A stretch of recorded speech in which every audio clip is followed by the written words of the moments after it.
Yo, what's good, boys? Welcome back to the channel. Today we are going to get into the absolute banger that I took against everyone's wishes on the TikTok Live. If you don't know, obviously I'm streaming every single New York Open from now on TikTok Live every day of summer and hopefully into the future as well. So gotta be tuning into them if you want to see some bangers live. I've started a new series, trading until 10k in payouts. Doing that every single day, so make sure you tune into them. But yeah, let's get straight into the banger that I took on stream today against everyone's wishes. So today on market open, we absolutely pumped to the upside. Okay, so obviously this is a bit past the trade time, but I don't want to spoil what I got yet. So on market open, I'm seeing that we're just pumping straight up to the upside, so insane volatility, which means we were heading towards some sort of mad draw on liquidity. So for me, I had marked out where are we? So I had marked out this high, and as you can see, a little bit of foreshadowing, we did take that out eventually, but I had this high marked out. And on market open, we didn't actually take out the high. The high was somewhere up here, so we pumped to the upside.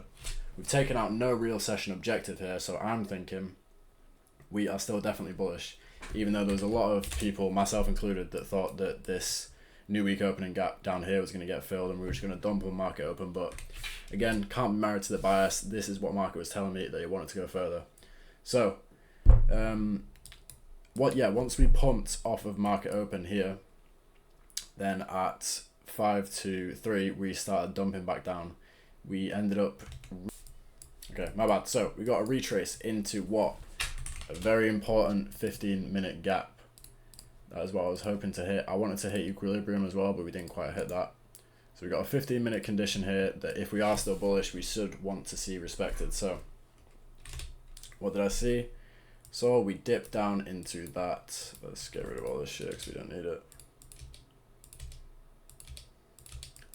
We dipped down into that 15-minute. And initially there was a bullish 1 minute or 2 minute inversion here. So you could have taken a long setup here, and on stream I did actually take that long initially because I thought if we had this massive bullish momentum, then I would want to see price just push past straight away. I wouldn't even want to wait for the 4 minutes to close. So and that's what my model has been telling me recently, is to just take the lower time frame entry. But we did end up closing bearish out of that 4 minute fair value gap. So in my head I'm thinking, okay, we didn't have the volatility to the upside that I wanted to see straight away, so I closed my first position out there for pretty much a break even. I was happy with that. Potentially shouldn't have took it because it is a higher time frame IFVG that I didn't go off, so that's maybe a bit of a pattern trade for me. But end of the day, we got break even on that, and I took my position out as soon as I saw that it went against me in something that I didn't think would happen. So that was our first trade there. We got break even on that. But the real money and the real trade came when I saw we had multiple resweeps of this. Okay, so we had multiple resweeps of this, and what is this? Generated liquidity. All of these targets are now to the upside. We've got all of these 1 minutes that I'm wanting to see get filled, yeah? So if we go to my journal, give you a little peek into the journal again. Again, it was really hard for me to journal. I'm going to get all the pictures in today, but it was hard for me to journal while I was on live stream. So now you can see the setup. So what was I saying? All of them 1 minute highs are generated buy side liquidity, engineered liquidity to the upside. A lot of people in my chat was telling me that it was just consolidating, price action was choppy, which yes, in a way, but to me that is just a direction and an indicator of price wanting to go up further, and also the volatility we had at the beginning of the session proved to me that we were still wanting to achieve some sort of direction. What's the word? Direction?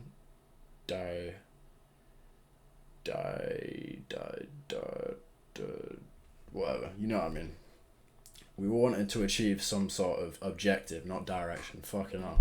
Okay, so what do we have? Resweep of this.